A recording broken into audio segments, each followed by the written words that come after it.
ಮಾನವ ದಿಗ್ಧರಣಿಯೊಳ ವೃದ್ಧರಣೇಂದ್ರನ ಕಡೆಯಿಂದ ಪ್ರಜ್ಞೆನೆಂದೆನಿಸಿ ಎನ್ನ ಪಾದದ್ವಯಗಳಿಗೆ ವಂದನೆ ಮಾಡಿಸಿಕೊಳ್ಳುವ ಭೂಸುರಾಗ್ರಗಣ್ಯ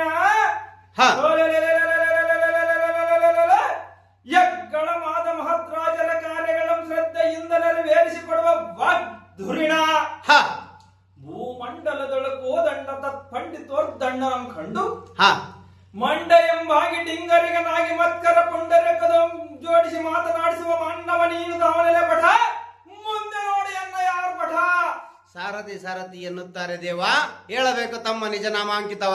ಯಲ ಸಾರಥಿ ನಮ್ಮಯ ನಾಮಾಂಕಿತವೇನೆಂದು ಕೇಳಿದೆಯಾ?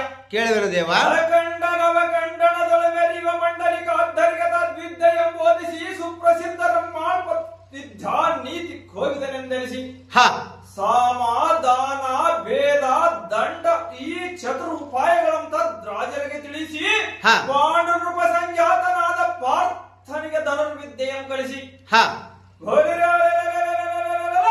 ನುಡಿದ ವಾಕ್ಯವನ್ನು ನಡೆಸಿಕೊಡದ ಇದ್ದ ಮೂರ್ಖನಾದ ದೃಪದನ ಹಿಡಿದು ಧರಿಸಿ ಛಲದಿಂದ ಎನ್ನ ಮಂಚದ ಕಾಲಿಗೆ ಬಿಗಿಸಿ ಕೌರವೇಂದ್ರನ ಕಾರ್ಯ ತತ್ ಸಾಧನಾ ನಿಪುಣನೆಂದೆನಿಸಿ ಮುನಿ ಭಾರಧ್ವಜ ವೀರ್ಯ ಸಂಭೂತ ಅತುಲಿತ ಮಹಾಪರಾಕ್ರಮ ವಿಕ್ರಮ ಪ್ರಖ್ಯಾತ ನೀತಿ ಕೋವಿದನಾದ ಸುಗುಣ ಚತುರ್ವರ್ಣದೋ ಕುಲಶ್ರೇಷ್ಠನಾದ ಬ್ರಾಹ್ಮಣ ಪರಕಾಯ ಪ್ರವೇಶ ತತ್ ಸಿದ್ಧಿ ವಿದ್ಯ ಬುದ್ಧಿಗಳು ದುರಿಣ ಕೋದಂಡ ಪ್ರವೀಣ ದ್ರೋಣಾಚಾರ್ಯ ಗುರುಗಳನ್ನು ನಿಗ್ರಹಿಸಿದಂತ ನಾಯಂದು ಜೈಬೇರಿಯನ್ನು ಒಡಿವಡಿಲೆ ಸಾರಥಿ ಅತಿ ಜಾಗೃತಿ. ತಮ್ಮ ಇಷ್ಟದಂತೆ ಆಗಲಿ ದೇವ.